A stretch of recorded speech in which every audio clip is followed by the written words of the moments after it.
This is Abe Freetanzer from Awards Watch, and I'm thrilled to be speaking with Iain Softley about The Shepherd. How are you, Ian? I'm very well. How are you?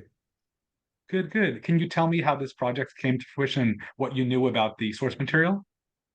Well, I only came across it when I was approached by one of the producers, Richard Johns, and he asked me to read it with a view to adapting it and directing it. He'd come across it because John Travolta and Frederick Forsyth's agent, Frederick Forsyth was the author of the novella, um, uh, suggested that John, having optioned it about 30 years ago with a view to playing the young pilot, was still interested in any way to help as a producer to get the project off the ground. So pretty early on, I met John, and I asked him if he'd play the part of the other role because when he optioned it, he'd originally wanted to play the younger pilot, and he hadn't really considered that, I don't think. But he said he would look at the script when I'd finished it, and he read it a few months later and agreed to come on board. That's great. And how much is the film different from the novella? Well, I tried to stay as true to the essence of the novella. I mean, in particular, I found it quite emotional. I found it exciting initially when the young pilot is in the face of danger, but then becomes quite mysterious and we're immersed in the under the sky as he is. Um, but I wanted it to have that sort of rather haunting and emotional ending. But the challenge, there was two challenges really. One was the novella is a monologue, so it's not surprising that it has been read on radio on Christmas Eve for many years.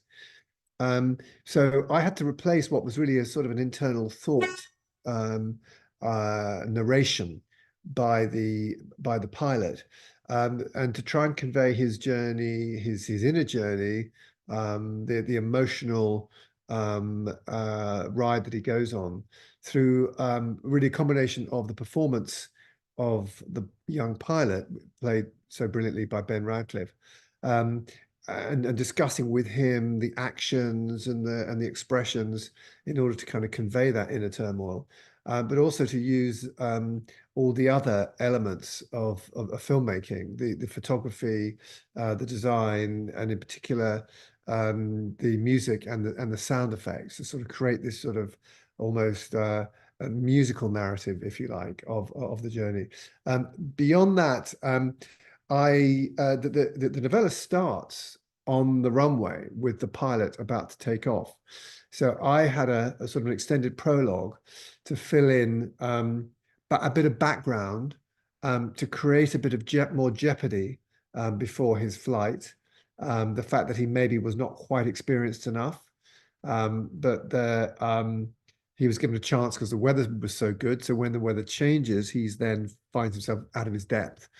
And I elaborated some of the sequences, some of the scenes at the end, and in particular the dialogue in the end scenes, to really point up the idea that during this journey, this young pilot who was flying in the 50s, 10 years after the end of the Second World War, and really in a way like the rest of his generation wanting to put the war behind him and look to the future, almost like it's the first time that he'd understood the selfless sacrifices that the pilots of his father's generation had made. And it's like a coming of age for him. So I added in those elements, and I also added another twist at the end.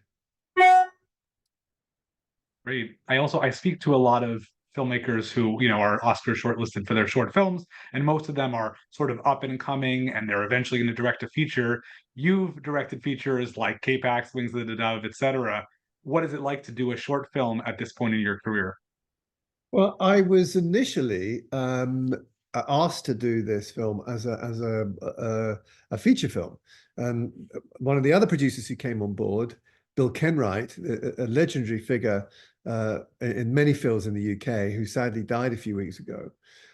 He was convinced that it could work as a movie. So I wrote a longer a longer screenplay, um, uh, and then Alfonso Cuarón, old friend of mine, came on board and told me that he had this series for Disney Plus, and he wanted to include this film in that series, and there was a time limit. And Alfonso had been a fan of the story since he was a child in Mexico, so he was very familiar with it. And he convinced me that he thought everything that I put in the long film could go in the shorter version. And in fact, some of the other kind of layers of the background story that I've described, like him becoming aware of his father's experience as a pilot, I really kind of managed to get those from the experience of having written a longer form where I was trying to get deeper into the character of the pilot and make him more empathetic.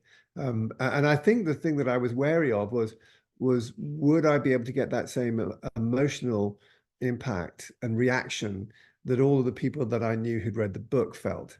You know, hopefully we managed to pull that off. As far as the experience was concerned, well, I assembled a crew of very experienced, a combination really of very experienced heads of department and some new talent, which is, I always like to do that mix. But there were people that have made many films with me, like, you know, John Matheson, who's right now just finishing off Gladiator 2, um, uh, uh, uh, um, Paul Franklin, who I think I gave him one of his first jobs on Hackers, John Beard, who's done many films with me. And so we were preparing it as if it was a movie. And so it was really a sense of trying to condense and try and find ways that we could keep the same scope and scale and ambition with a much smaller uh, um, length, but also with a much smaller budget. But I think because everybody had fallen in love with it, and we had that idea in our minds of a bigger movie, it was really just, we were all determined that we were going to find ways of just condensing it down as much as we could.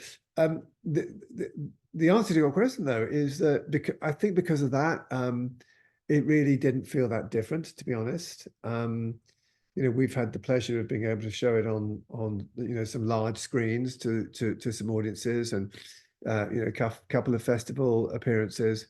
So that experience is quite similar. The difference is that obviously it's not on a run in a cinema, but it has a different audience and maybe a wider and more sustainable audience. You know, being that it's a Christmas story, which I think has universal appeal beyond, you know, the Christian story. I think it encompasses ideas in a lot of religions, and really, you know, elemental and essential storytelling that really goes back, you know, right to the Greek myths. So that idea of coming home, you know, like the Odyssey, the idea of respecting and helping travelers in distress. These are really kind of fundamental human themes, and the idea that of people selflessly helping strangers and risking their lives in doing so is one of the very strong themes of the story. So, you know, I think that there's a potential that it's a timeless story, and I think that's one of the things that made Alfonso so keen for it to become part of his series of holiday films. It works great in this form and you know, at home as well. So thank you so much, Ian, for taking some time to speak with me, and good luck at the Oscars. Oh, thanks for talking to me.